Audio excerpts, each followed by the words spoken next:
மற்றவர்களை நியாயந்திருக்க வசனத்தை பயன்படுத்தும் அதிகாரம் கர்த்தருக்கு மாத்திரம்தான் இருக்கிறது. அவர் தான் அந்த வசனத்தை வச்சு மனிதர்களை நியாயந்திருப்பார். அது அவருக்குரியது. நீங்கள் இதை வச்சுட்டு அவர் தப்பாக பண்ணிட்டாரு, இவர் சரியாக பண்ணிட்டாரு, இது இப்படி பண்ணியிருக்கக்கூடாது அப்படின்னு சொல்லி இந்த சட்டம் பேசுவது உங்களுக்கு வேலை இல்லை. சட்டத்தை குறித்து, வசன சட்டத்தை குறித்து உங்களுடைய காரியம் நீங்கள் கடைபிடிப்பது தான். கை கொள்ளணும். நம்ம மற்றவனுக்கு ஆலோசனை சொல்லலாம் சட்டத்தின் அடிப்படையில். நியாயந்திருக்கக்கூடாது யாரையும்.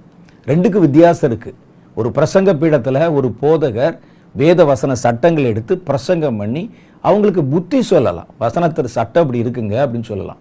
நியாயந்திருக்கக்கூடாது. நியாயந்திருக்கிறனா வேற. இந்த வசனம் இப்படி சொல்லியிருக்கு, நீ இப்படி செய்தாய், போ நரகத்துக்கு போயிட்டான்னு சொல்லக்கூடாது. இழி நரகம்தான் காத்திருக்கு அப்படிலாம் சொல்லிடக்கூடாது. நீங்கள் அது தேவனுக்குரியது. வசன சட்டத்தின் அடிப்படையில் ஜனங்களை நியாயந்திருப்பது, உங்களை நியாயந்திருப்பது ஒன்று இருக்கிறது. அது என் வாயிலிருந்து புறப்பட்ட என் வசனமே என்று கர்த்தர் சொல்லி இருக்கிறார்.